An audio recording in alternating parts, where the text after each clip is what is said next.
Everyone, welcome to another episode of Nova's First Reacts, where I react first to all the things you want to see reacted to first, as long as I'm the first person you go to see react to things.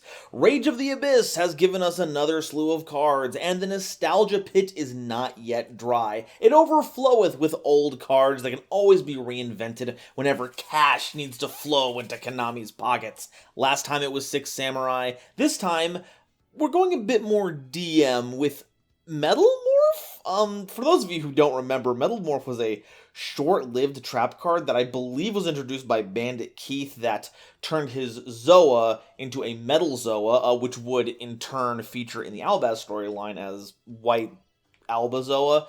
You should be keeping up with all that, by the way. But then was stolen by Joey to make Red Eye's Darkness Metal Dragon, or Red Eyes Metal Dragon, one of those things, and that spawned a whole issue. If you have enjoyed playing Red Mid in Edison format, you have this card to thank for being part of the lineage, and now it's getting its due in another update. It's had a couple of, there was, Rare Metalmorph or something, but now we have more of them. Let's see how this functions in the modern era. So, a funny peculiar thing about them is that much like the Charmer monsters, the ones that can summon from deck, the Metalmorph ones can do as well. If they were equipped with the trap card Metalmorph, you could tribute them, summon them from the deck. Will we see something similar here? We're gonna find out. Let's start with Red Eyes Black Full Metal Dragon. So we're adding this to the Red Eyes pool, folks. 3,400 attack, 2,400 defense, level 8 Dark Machine monster, cannot be normal summoned or set, and must first be special summoned by the effect of Metalmorph Enhanced that tributed a level 5 or higher dragon monster. You can only use each of the first and second effect of this card once per turn. You can reveal this card in your hand to set a Metalmorph trap card directly from your deck, and if you do, shuffle this card into the deck. So it doesn't plus you just reveal it, you get any Metalmorph trap card, and then put this back. When your opponent activates an effect, quick effect, you can negate the activation. And if you do, destroy it. Then you can inflict damage to your opponent equal to the original attack of one monster they control. So it's just an Omni-Negate. If this effect, negate the activation, destroy it, and then burn them for a monster. It doesn't destroy a monster, but if they have one, they just get to burn for it. Okay, that's pretty strong as long as you can get this out quickly, cheaply, and easily. It's a 3,400 body that has an Omni-Negate attached to it that has no other requirements. It even helps you close out the game. Okay, you have my attention. And then Metal Zoa X, the original, the one, the only. Cannot be normal summoned, must first be special summoned by the effect of Metalmorph Enhanced that tributed a level 5 or higher Fiend monster, like how Zoa was. You can only use the one effect of this card once per turn. You can reveal this card in your hand to set a Metalmorph trap card directly from your deck, and if you do, shuffle this card into the deck. That is the same effect as the first one, right? Yes, it is. So both of them get you into Metalmorph cards. Up to twice per turn, when your opponent activates a spell or monster effect, quick effect, target a face-up monster your opponent controls and destroy it. So this one doesn't negate, but you do get a double dip on it, and as long as they don't activate a trap card, you get to retaliatory pop a face-up monster. I certainly wouldn't pick Metal Zoa X over Red Eyes Black Full Metal Dragon, but I also wouldn't say no to it.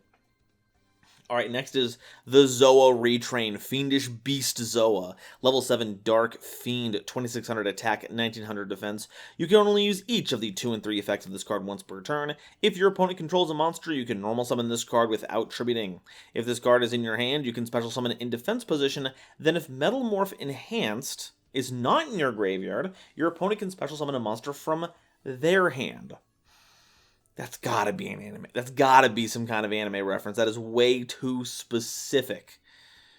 But it is a quick way to get it out of your hand, even if you have other monsters. Oh, no, it does say if your opponent controls a monster, you can normal summon it without tributing. It doesn't say your field has to be empty, so as long as they have one, you can normal summon it. But who wants to waste their normal summon on a monster like this when you can just special summon it? It's fine. Just Gillosaurus your opponent for the hand. During your main phase, you can set a Metalmorph trap card directly from your deck. That's going to be really good because you would summon this, set the Metalmorph. I assume Enhanced is going to be the one we want to utilize, and then on our opponent's turn, we just trigger that. Metal Copycat. Whoa, Copycat Retrain? Oh, okay. Did Joey use Copycat to do that? Because in the game, Copycat mimics attack power, but in the anime, all kinds of stuff could happen. I would have bet money that it was like a... What is it? There's the one that like copies your opponent's spell cards in the graveyards. It might have also copied trap cards. I don't know. Metal Copycat, level 1 light spellcaster. You can only use the 1 and 2 effects of this card once per turn. If this card is normal or special summoned, you can set a Metalmorph trap card directly from your deck. Then if Metalmorph Enhanced is in your graveyard, you can draw a card. While in the monster zone, increase this card's level by 4 during your opponent's turn. You can declare a type. This card becomes the declared type until the end of your opponent's turn. Okay, so that is why it checks for level 5 or higher's. You get the 4 increase so that it becomes a 5, and then you can either choose Fiend or Dragon so that you can change it into either the Enhanced Zoa or the Enhanced Red Eyes. I mean, and it gets it to you. It sets the Metalmorph trap directly. Like, it does everything by itself. Looming Machine. Normal spell card. You can only use the 2 effect of this card once per turn. You can add from your deck or graveyard to your hand a Metalmorph trap card or a monster that mentions Metalmorph Enhanced. So, just any one of these new cards, you can just grab it. It doesn't grab the old ones, though.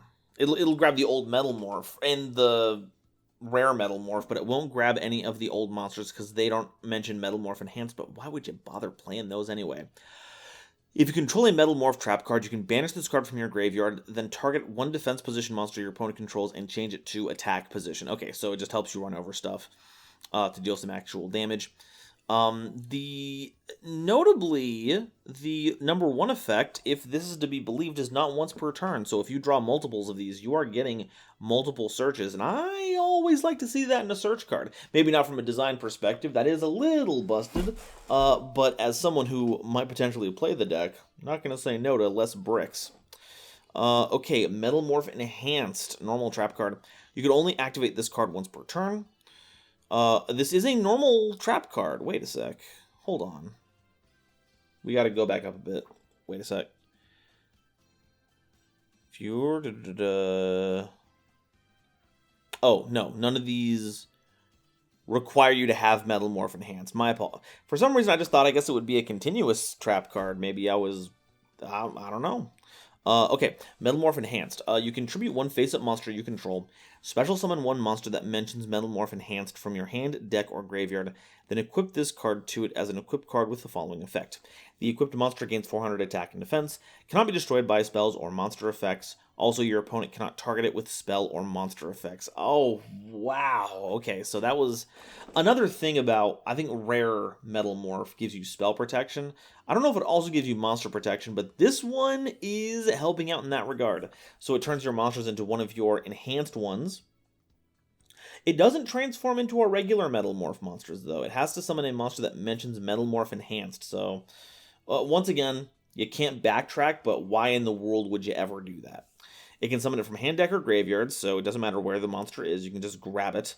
And then it equips, and then it gains an additional 400 attack and defense on top of their already impressive stats and all those protections. Savage. Absolutely savage. And then, because it's Metalmorph Enhanced in the graveyard, or, no, because it's equipped to a monster, so all those cards that care about it being in the graveyard will have to wait a little bit, but, you know, we could probably just send it to the graveyard with Foolish Burial Goods or something. Okay. Last card here is Time Machine, Time Engine. Another reference from the Joey Bandit Keith duel.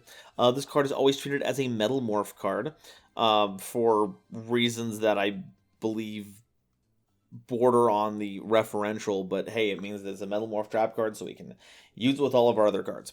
If any monsters you control are destroyed by battle or an opponent's card effect, you can target one of them, special summon it. Then if you special summon a level 5 or higher machine monster and there is another Metalmorph card on your field or in your graveyard, you can apply the following effect. Destroy all monsters your opponent controls and then inflict damage to your opponent equal to the attack of the special summoned monster. Wow. Okay, so obviously this is not checked. No, it'll check to see if you summon either of them. Because both of these turn into machine monsters when you make them, right? Machine. Yeah, okay. So if you summon back either of those... Although, are these must first be special summons? Am I, okay, these are must first be special summons. That's good, because then we can get them out once we've properly summoned them, so that's good. So regardless, we just get back our big beefer once they're out there. And then if we have, like, literally any other Metalmorph card, like, as long as the game knows that we're on theme, we get to burn our opponent for a huge chunk of damage. If we summon the new Red Eyes, that's 3,400 damage. And then we also get a board wipe. That's pretty goofy. It's less good once it becomes televised with all of your searching effects, but then it does disincentivize your opponent from destroying them until they've dealt with the time engine. Okay, so verdict right now. I think that these are funny. I do not think that these are currently competitively viable. That being said, I'm sure people are going to find some goofy nonsense. Dark Machine is a very good combination of type and attribute. I'm not even sure if you play Fiendish Beast Zoa in this deck. It feels so out of place, right?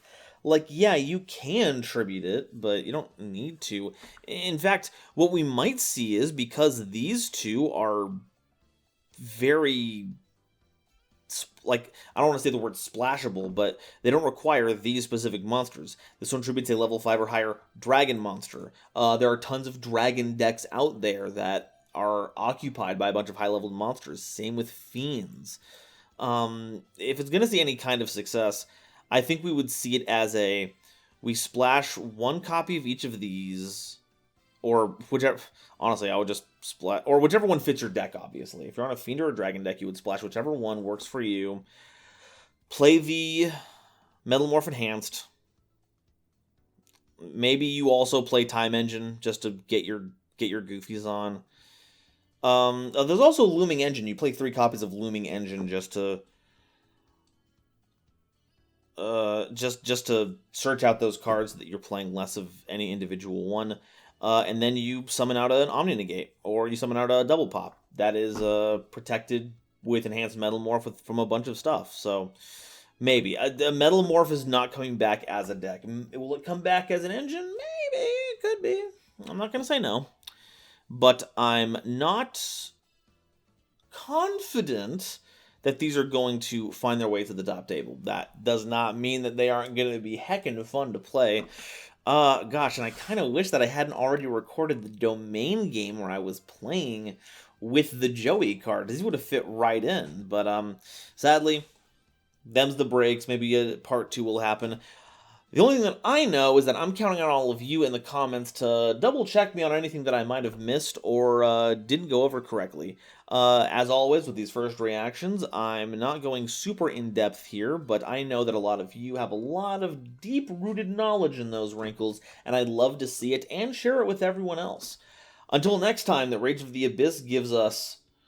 what's an old card that we can... what's an old famous card that we can make updates for? The next time that Rage of the Abyss gives us Moki Moki support, I will be here to react first to those things, as long as you come to me to react to them first. Thank you all so much for watching, and I will see you next time. Bye-bye. Today's episode is brought to you by my lovely patrons, as well as the lovely people over at Dragon Shield. Get the sleeves as strong as dragon scales and save 5% on your order by using the coupon code GoldenNova at checkout. Today's episode is also brought to you by my lovely patrons, including this month's illustrious Quasar Commanders, Simic Toadstool and Upstairs Media, Nebula Navigators 3rd Dynasty, Ada Basilisk, Adam Zajdel, Owexitowa Yume, Anansi Dragon, Andrew Newman, Kane Senpai, Chibi Gohan, Christopher Fuss, Clockswork, Comrade Copperbottom, Emily Chan, Eric, Frankie, Garland Chaos, Green Knight, Gloomba 331, Great Big Pillock, Groog, Hairbear, Harry the Ominous Benefactor, Howling Zangetsu, Iron Zero, Iskander 711, Carp, Mana Charge, Marion James E. Picata, Mega Combi,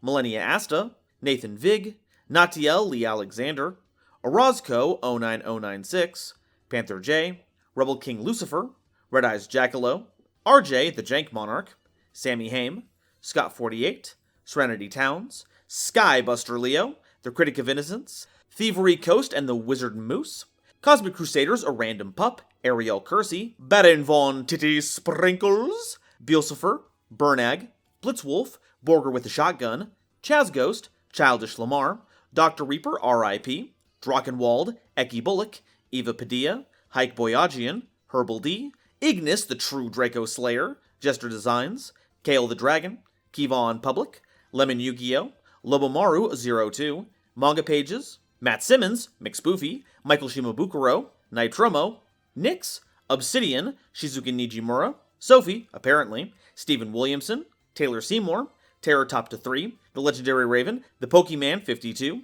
Tiger X2476, Visor KG, Zaldreka and Zalus, as well as the wonderful Starlight Explorers you see on screen now. If you'd like to help me in my journey to cover all of Yu-Gi-Oh's archetypes, get my videos early, and be a part of these credits, along with other awesome perks, it would mean the world to me if you would check out the link to my Patreon in the description, or consider joining as a YouTube member.